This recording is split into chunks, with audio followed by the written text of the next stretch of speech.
Good morning. With anticipated amount of drilling, which was the average scenario, not only between the low and high numbers of production, but also the two scenarios of low and high number of wells drilled, we actually went with the somewhat conservative middle. And we took the middle scenario for production, middle scenario for drilling, and we assumed certain prices at this level and created this momentum cross-sectional equilibrium model, and we projected the work of this model for all 4 years. And again, if we will have a change of the information on any of these variables, it will affect other variables and the whole model and obviously the output numbers that we will have. But at this point, we took for the fact what was drilled in 2011, which was 33 wells, 4 of which were put to production. And we look at the number of permits, how it's growing, it's dynamic, the companies that are at play, and what are their projections, what are they saying through their public releases. We know that Chesapeake is withdrawing from drilling a lot of their gas wells in Pennsylvania. We took that into account, and we projected the number of wells. And the number of projected wells were driving the cost of drilling, which is the bulk of the total cost that hopefully big lion's share of that will be invested in Ohio. And that was the base for the numbers that we get as an economic impact. The other parts of the model were based on the number of pads. So we assumed, and I will just throw a couple of numbers, and if you want the more details on numbers, you're welcome to look at our report.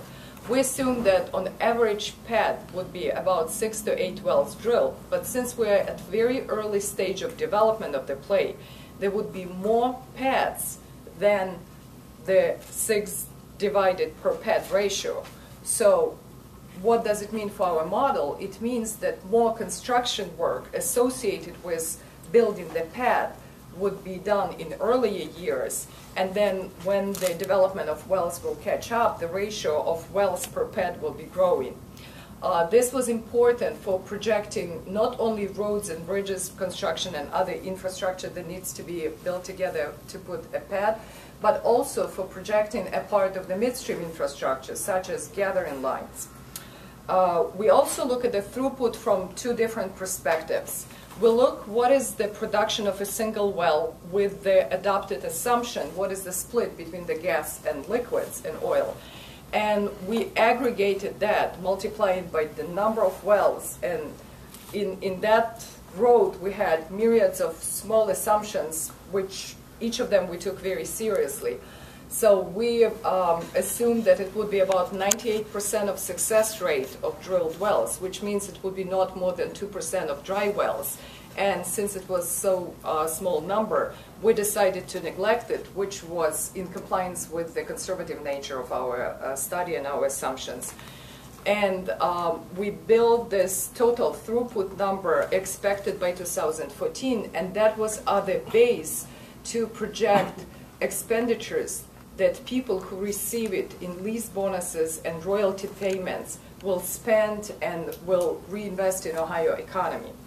Another throughput number, which is the expected throughput by 2014, by which the midstream companies should calculate their capacity that needs to be added to existing Ohio infrastructure in terms of gathering lines, lateral lines, and other infrastructure, compressors, processing plants. And we projected that somewhat larger throughput, and we kind of spread across of this coming 3 years how this infrastructure will be built. We assumed, and in consultation with the midstream companies, the cost for every unit that would belong to this midstream infrastructure. And again, we look at every line of expenditures on this, and we, along this line, we were thinking, what is the likelihood? How much will stay in Ohio as the materials that will be bought for this, and how much labor can be employed? We not only projected the construction of drilling and midstream infrastructure, we also modeled a maintenance cost. Every well that is put to production after that point needs the maintenance. The same with the midstream gathering and trunk lines and processing plants. they need people to stay and work there. So that part was also included in our model. And again, that was a great courtesy of midstream companies who helped us to figure that out. Technically, through all the studies where we had any expenditures that need to be spent to build any piece of this infrastructure, we went through this exercise.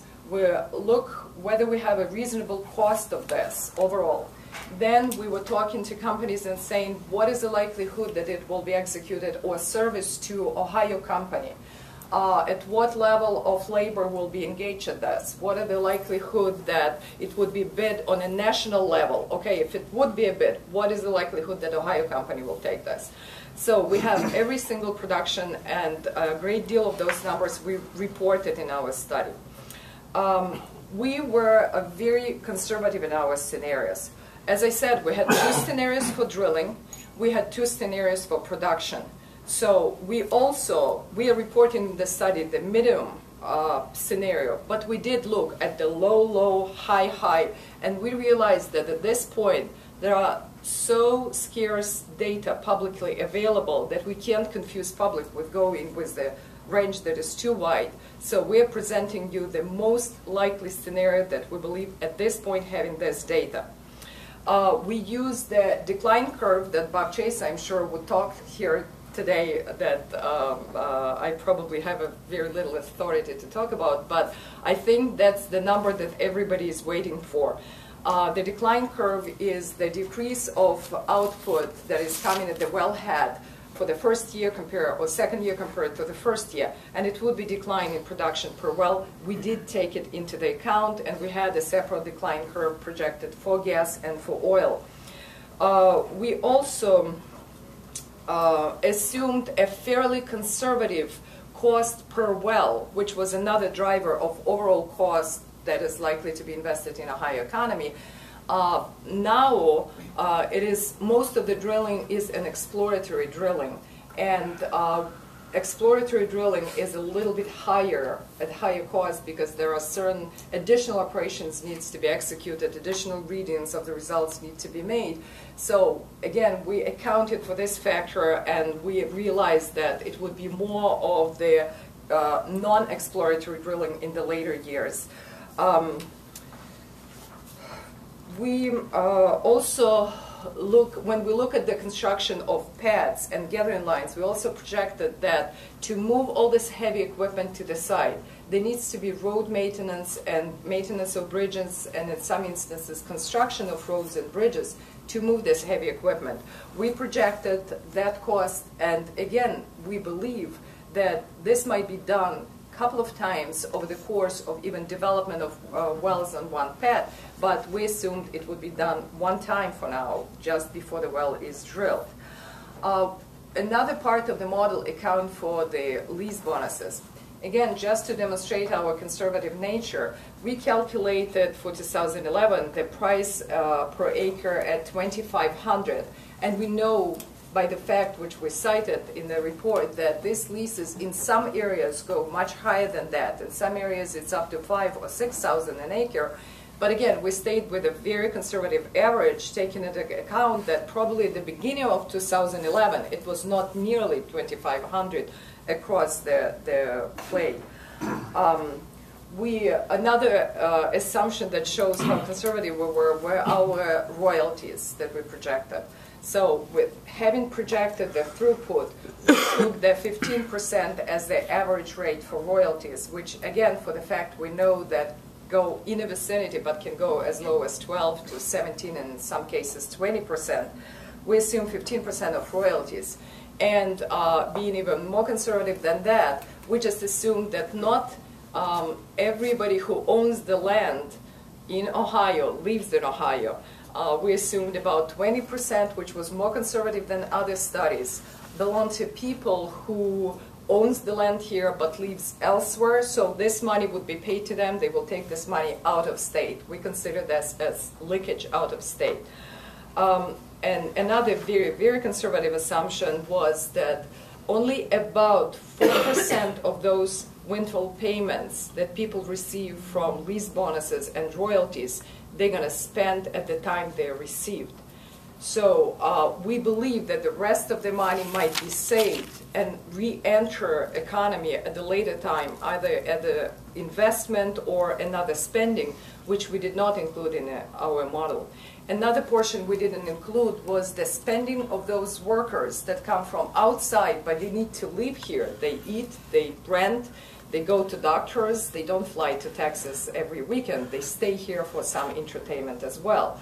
So we kind of at this point said, well, this is so unknown that we would prefer to leave this aside and stay with conservative, knowing that through their spending pattern, these numbers would be probably greater. We made the myriads of these assumptions, and we derived the total numbers that will be invested in Ohio economy. And just to give you the sense of, again, our conservative nature, but our optimistic nature as well. For example, for drilling, which about 3/4 of the total investment by 2014, at 2011 and 12, about 58% of services will be bought from Ohio and people employed from Ohio. But going with the line by line with these expenditures, we projected that this percentage will grow to about 70% by 2014. Therefore, we still believe that 30% of people, materials, everything what needed for the, for example, drilling and completion process will be bought from out of state. When all this number entered the input-out model, us using the implant software, very widely accepted software used for these purposes, we received the result that presented on this slide. And just give you a ballpark of the results, I can tell you that our results is presented in 5 very important indicators. The value added, if you see this number, think of the growth product. This is the final product that is produced in the state of Ohio.